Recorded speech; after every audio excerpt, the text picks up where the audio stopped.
नमस्कार।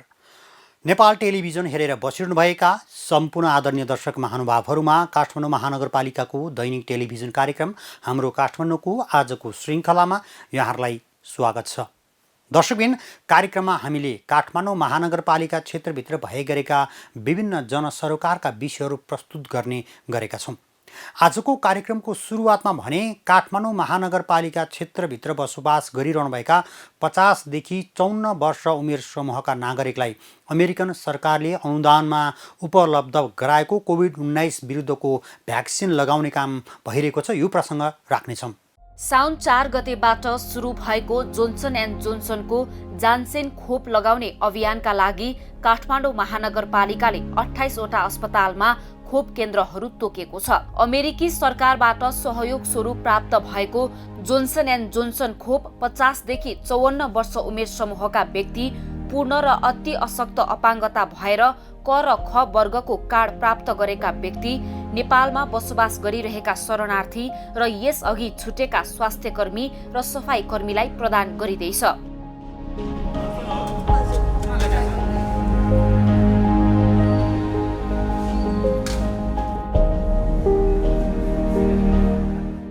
वटा खोप केन्द्रहरूबाट सञ्चालन भइरहेको खोप अभियानको पहिलो दिन 11,2736 जनाले कोभिड विरुद्धको जोन्सन एन्ड जोन्सन खोप लगाएका छन्। खोप अभियानको दोस्रो दिन लक्षित समूहका साथसाथै वैदेशिक रोजगारीमा जाने श्रमिकहरूलाई पनि खोप प्रदान गरिएको महानगरपालिकाले जनाएको छ।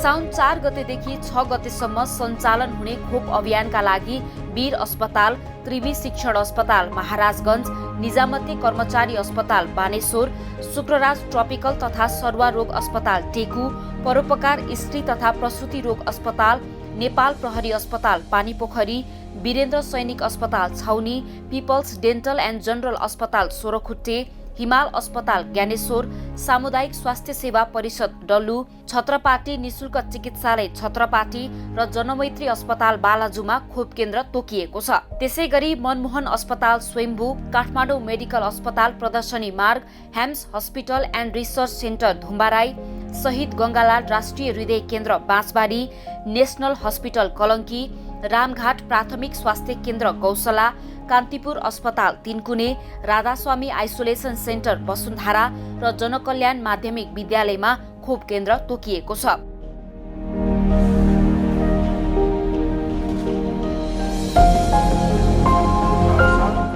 यसका साथै नरदेवी आयुर्वेद अस्पताल नरदेवी, महेन्द्र नारायण निधि अस्पताल वसुन्धरा, नेपाल भारत मैत्री अस्पताल चाबहिल, मेट्रो अस्पताल नारायण गोपाल चोक, इरा इन्टरनेसनल अस्पताल सोरखुट्टे र हेल्पिङ ह्यान्ड्स अस्पताल चाबहिलमा खोप केन्द्र तोकिएको छ।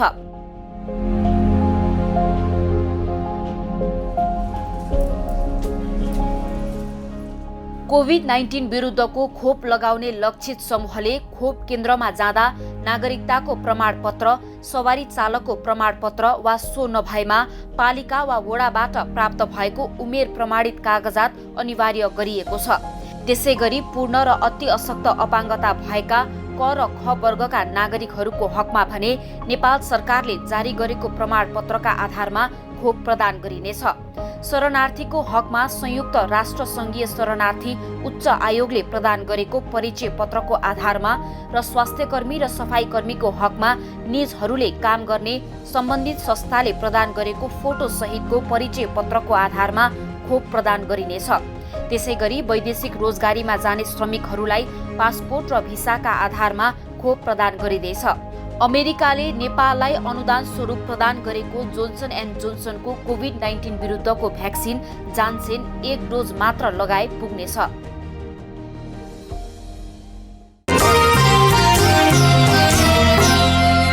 दर्शकबिन, कुनै पनि सहरको सभ्यता र पहिचान अनि त्यो सहरको वास्तविकता त्यस सहरबाट बग्ने नदीहरूले पुष्टि गर्छन् भन्ने भनाइरहेको छ। काठमाडौँ महानगरपालिका क्षेत्रभित्र बहावमा बगिरहेका नदीहरूमध्ये बागमती नदी अहिले धेरै विकसित भइसकेको छ, धेरै राम्रो भइसकेको छ।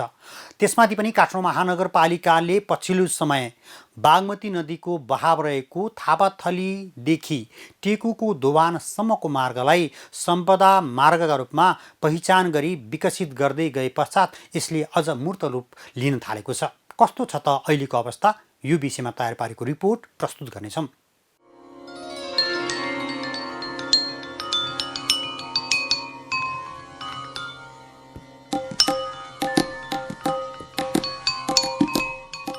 नदी सभ्यता विकासको उद्गम थलो हो। नदी किनाराबाट नै मानव बस्ती विकासको थालनी भएको छ। जीवन निर्वाहका लागि पहिलो प्राथमिकता नदी धार्मिक मान्यतामा आस्था राख्नेहरूका लागि पवित्र तीर्थस्थल पनि हो। काठमाडौँ उपत्यकामा यस्ता धेरै नदी छन् जुन शताब्दीौँदेखि पुजिँदै आएका छन्।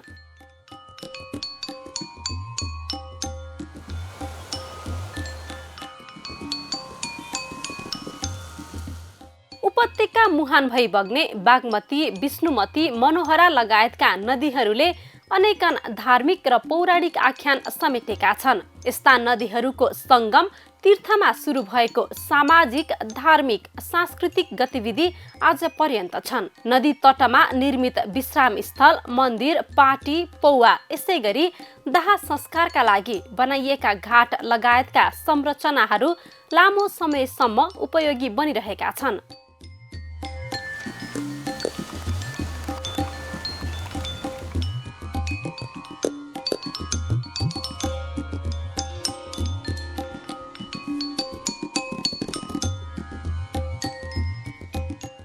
काठमाडौँ सभ्यताको इतिहास बागमती नदी र यसका सहायक नदीहरूबाट सुरु भएको हो। यस सहरको विकास पनि नदी तटलाई नै आधार मानि गरिएको छ, जस अनुसार कालमोचन घाटमा बागमती नदी र इच्छुमतीको सङ्गम हुन्छ। यसै गरी टेकु दोभानमा बागमती र विष्णुमती नदीको मिलन हुन्छ। राजा गुड कामदेवले काठमाडौँ सहर स्थापना गर्दै गर्दा यसको दक्षिणी सिमाना टेकु दोभानसम्म कायम गरी खड्ग आकारमा सहरको विस्तार गरे। यस अर्थमा टेकु दोभान काठमाडौँ सहरको दक्षिणी प्रवेश बिन्दु हो।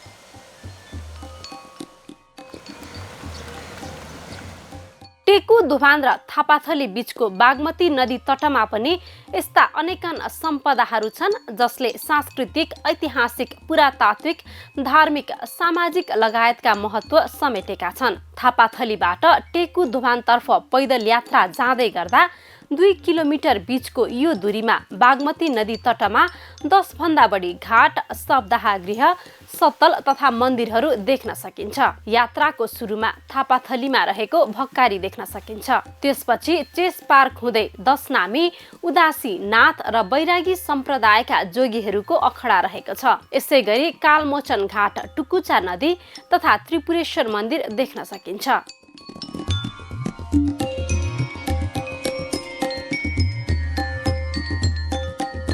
टेकु दोभानतर्फ केही अगाडि गएपछि बागमतीको सबैभन्दा लामो घाट चन्द्रघाट र सबैभन्दा ठुलो घाट परिसर मुसाफिरखाना देख्न सकिन्छ।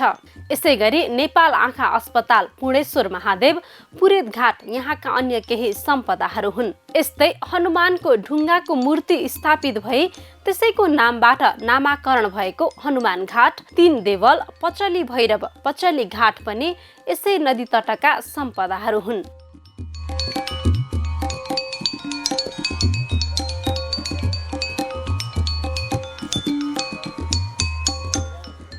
यसै गरी शाहकालको उत्कृष्ट नमुना मध्येको एक लक्ष्मेश्वर महादेव मन्दिर, वैष्णव सम्प्रदायको आराध्य राधाकृष्ण मन्दिर, जगन्नाथ मन्दिर पनि देख्न सकिन्छ। यी सम्पदाको अवलोकनसँगै अन्त्यमा टेकु दोभानमा आएर यात्रा समापन हुन्छ। बौद्ध सम्प्रदायमा चिन्तामणि तीर्थ भनेर चिनिने टेकु दोभानमा 10 भन्दा बढी स्तूप तथा चैत्य छन्। यसै गरी घाट तथा शवदाह गृहहरूले यो दोभानलाई घेरेका छन्।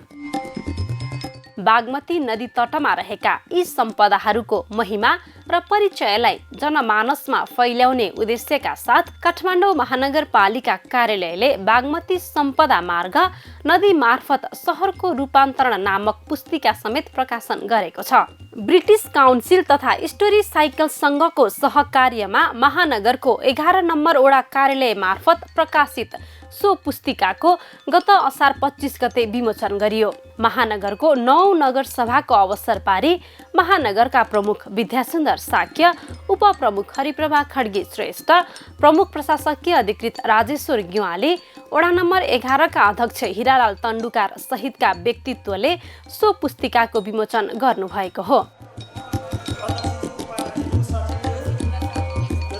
पुस्तिकामा थापाथलीदेखि टेकु दोभानको सांस्कृतिक पदयात्रालाई लक्षित गर्दै यसैसँग सम्बन्धित मूर्त अमूर्त सांस्कृतिक, ऐतिहासिक र पुरातात्विक विषय उल्लेख गरिएको छ।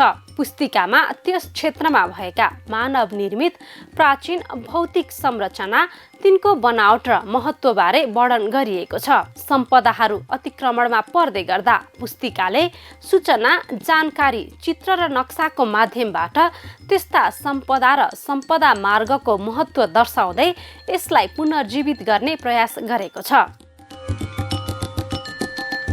प्राचीन महत्त्वको यो क्षेत्र अहिले अव्यवस्थित बस्ती विकास र सहरीकरण साथै मानव अतिक्रमणका कारण ओझेलमा पर्दै गएको छ। नदी किनाराको अतिक्रमण र मन्दिर परिसरमै मानिसहरू स्थायी आवास निर्माण गरी बस्नाले सम्पदाहरू नासिँदै गएका छन्। जन्मदेखि मृत्यु पर्यन्तका हर कर्ममा उपयोगी नदी र नदी तट अहिले मानव गतिविधिकै कारण दूषित बनेका छन्। महानगरपालिका कार्यालयले नदी तटका यस्ता सम्पदाको संरक्षण गर्दै पैदल यात्रा मार्फत सम्पदाहरूसँग साक्षात्कार गर्न सकियोस् भन्ने उद्देश्यका साथ बागमती सम्पदा मार्ग निर्माण गर्दैछ। आशा गरौँ सम्पदा मार्गको निर्माण पश्चात नदीले गुमेको आफ्नो पहिचान पाउनेछ, साथै सम्पदाहरू सदा जीवन्त रहनेछन्।